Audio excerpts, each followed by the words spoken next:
大家好，这是可以让你在开车、做家事以及睡前需要声音陪伴你的鬼故事。那故事开始了。我在这趟6个小时的车程中，开了大约4个小时后，才意识到自己必须停下来，不是只为了加油，而是因为我快要在方向盘前睡着了，我的眼皮不停地往下沉，每次只闭上短短半秒。那种情况就是你眨了一下眼，却突然发现自己已经比刚才想象中往前开了将近15公尺。我把音乐开到最大，又把车窗摇下来，但冰冷的空气只撑了几分钟，我需要咖啡因。高速公路上一片空荡，至少有20分钟我没有看到任何一辆车。当我看见前方亮起一块加油站招牌的微光时，心里顿时松了一口气。那不是连锁店，而是那种老旧的独立加油站，看起来仿佛从82年代后就再也没有翻修过。只有一栋建筑，前面2支油枪，旁边还挂着一块手画的牌子，上面写着接下来70英里内最后一站。我把车开进去，停在油枪旁，整个空地空无一人，只有一辆破旧的卡车停在建制侧边，我猜那是值夜班的人留下的。我下了车，伸展了一下僵硬的双腿，把油箱加满，在油枪那里直接付款，接着走向店内。我其实应该直接回到车上，然后离开的，但我需要那杯咖啡，而且我也得上厕所，于是我还是推门走了进去。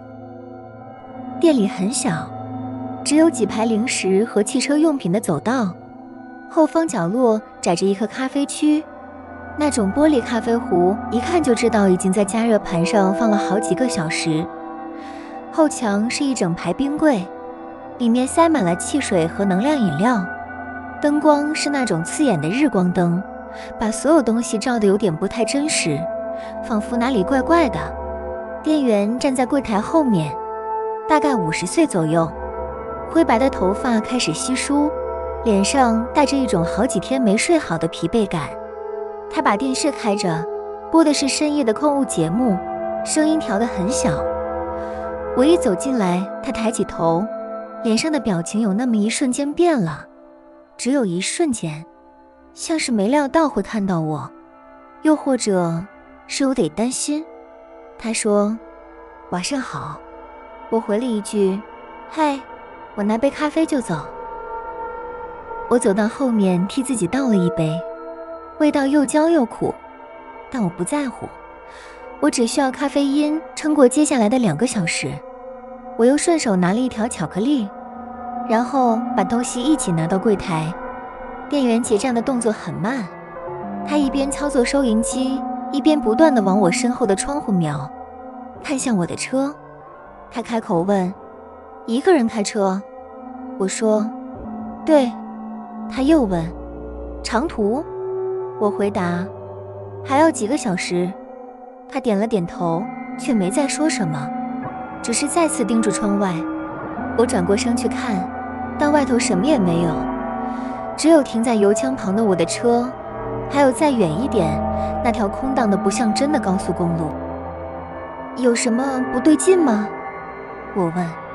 他盯着我看了好一会儿，接着把一张纸从柜台上推了过来，是一张餐巾纸，上面用原子笔写着字：“你被跟踪了，不要回到你的车上。”我盯着那张餐巾纸看了几秒，然后抬头看向他，他的表情异常严肃，没有一丝开玩笑的意思。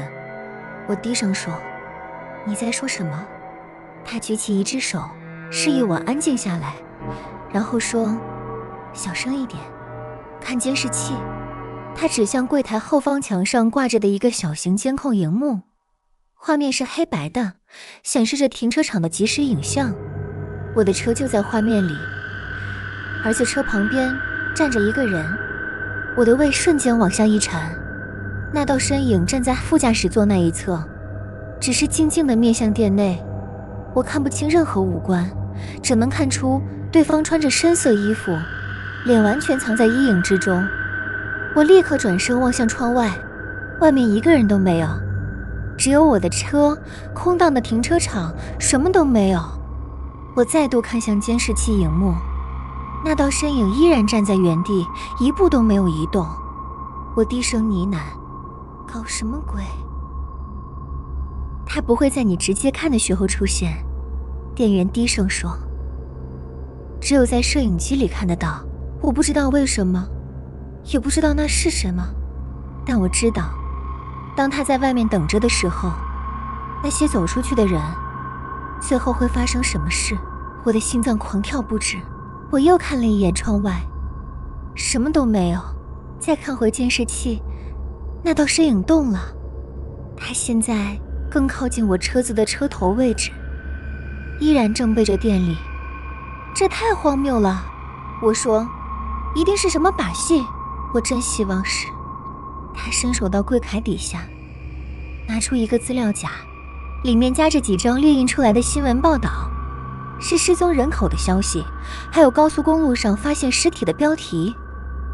8个月内4个人，他说，全都是深夜停在这里，全都在我警告之后，还是回到了自己的车上，几英里后才被发现。车子停在高速公路中央，引擎还在运转，驾驶还坐在座位上，眼睛张着，身上没有任何伤痕。验尸官说，他们的心脏就那样停止了。我感到一阵晕眩，这不可能是真的。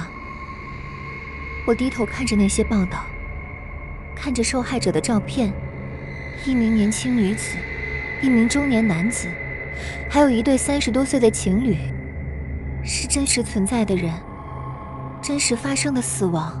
我问，那警方为什么什么都没做？做什么？他反问，根本没什么可以调查的，没有他杀迹象，没有目击者，只是一个又一个人在偏僻的高速公路上死亡。这种事太常见了，他们最后都归因于疲劳驾驶或者突发性的身体问题。我再次看向监视器，那道身影已经更近了，现在正站在我车子的正前方。我问，他会待多久？通常到日出为止。他说，有时候会更久一点，但只要你待在店里就没事，他进不来这里。为什么？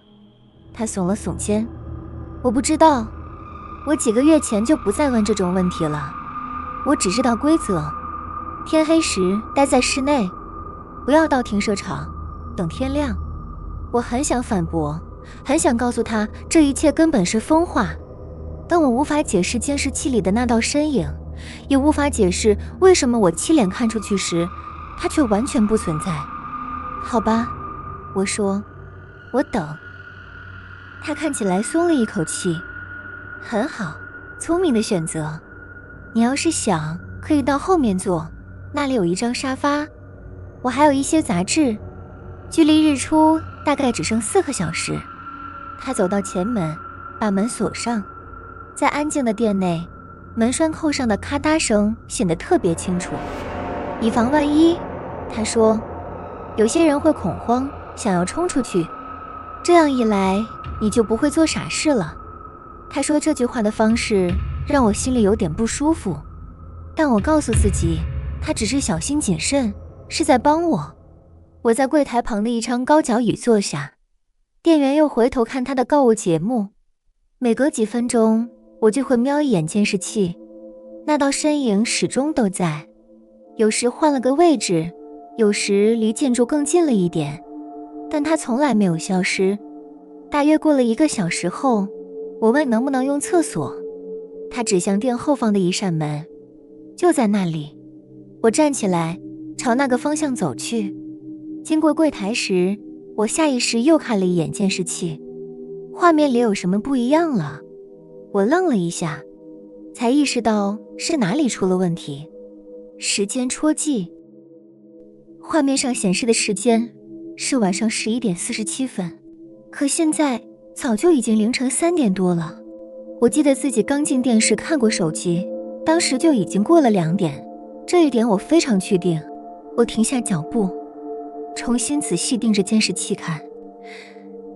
那不是即时画面，那是一段循环播放的影像，同样的几分钟，不断重复。我的血液瞬间变得冰冷。我转头望向窗外，这一次是真的，仔细地看着我的车，外面根本没有任何人，从头到尾都没有人站在那里。我强迫自己让声音听起来平静。哎，那个摄影机显示的是几点？他没有立刻回答。当我转过身时，他已经站在我身后，近的让我吓了一跳。你该去上厕所了，他说，语气变了，变得平板而空洞。你已经忍很久了，时间不对。我说，那段影像是旧的。他的表情没有任何变化，只是用那双疲惫的眼睛盯着我。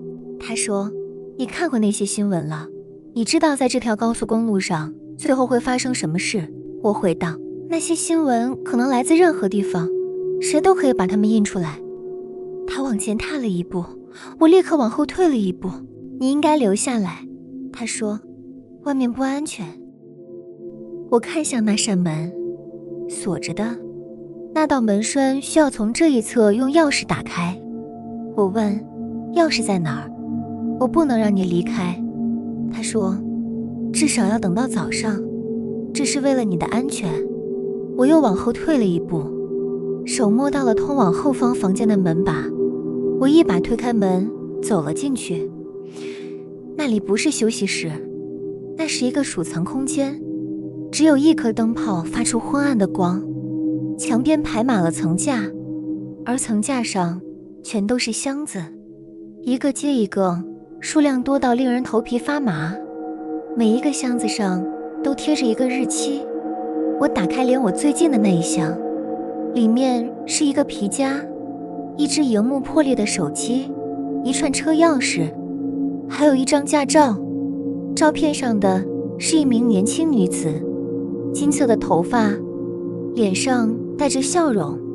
我认得那张脸，她正是那些新闻报道里的人之一。我又打开了另一个箱子，里面的东西不一样，证件也不一样。那是一名中年男子。我立刻明白了，他从来不是在警告那些人，他是在带走他们。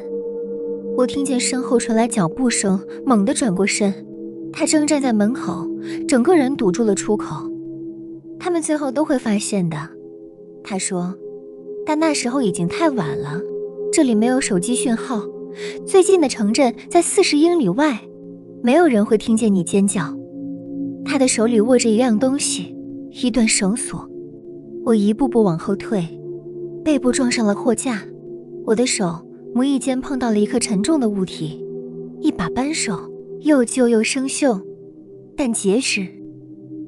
你不必这样，他说，乖乖配合，会轻松一点。他往前踏了一步，我挥了出去，扳手重重地击中他的侧脑，他踉跄着往旁边倒去，整个人撞上墙壁。我没有等着确认他是否倒下，立刻从他身旁冲过门口，跑回主店面。前门依然锁着。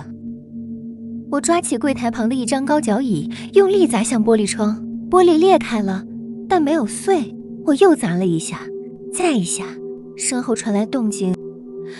我听见他爬起来的声音，还有低声的咒骂。第3下灰烬终于砸穿了玻璃，我用高脚椅把剩下的碎片敲掉，从破裂的窗框爬了出去。玻璃碎片割伤了我的手臂和腿，但我完全不在乎。我跌落在人行道上，立刻朝自己的车狂奔而去，钥匙还在我口袋里，手机也还放在我离开时的杯架上。我跳向车内，发动引擎。从后视镜里，我看见他踉跄着从破碎的窗户翻了出来。我一脚踩到底。我连续开了1个小时，完全没有停下来，直到最后在一个休息站把车停下时，我的双手抖得几乎握不住手机。我现在坐在车里，车门锁着，引擎还在运转。我已经拨了911，他们正派人前往那间加油站，他们要我留在原地，等警察来问我做笔录，我不停地查看后照镜。我一直以为下一秒就会看到有车灯出现在我后方。天快亮了，地平线上的天空开始泛起灰白色，我应该感到安心才对，但我没有。因为就在我爬出那扇窗户，冲向自己的车，回头看向加油站的那一刻，我透过破碎的玻璃看见了店内的监视器荧幕。画面里那道身影依然存在，仍然站在停车场里，但他不再站在我的车旁了。他站着的位置正好就是我刚才砸破窗户时所站的地方。我不知道他在那个监视器上播放的究竟是什么，我不知道那到底只是重复播放的影像，还是完全不同的东西。我也不知道他是不是编造了一切，只为了把人吓得留下来，还是那些谎言底下真的藏着某些真相。我唯一知道的是，我再也不会走这条高速公路了。而如果有一天你在路上看到一块写着接下来70英里内最后一站的加油站招牌，请你不要停，直接开过去，不管那里有什么在等着你，你都不会想亲眼知道答案。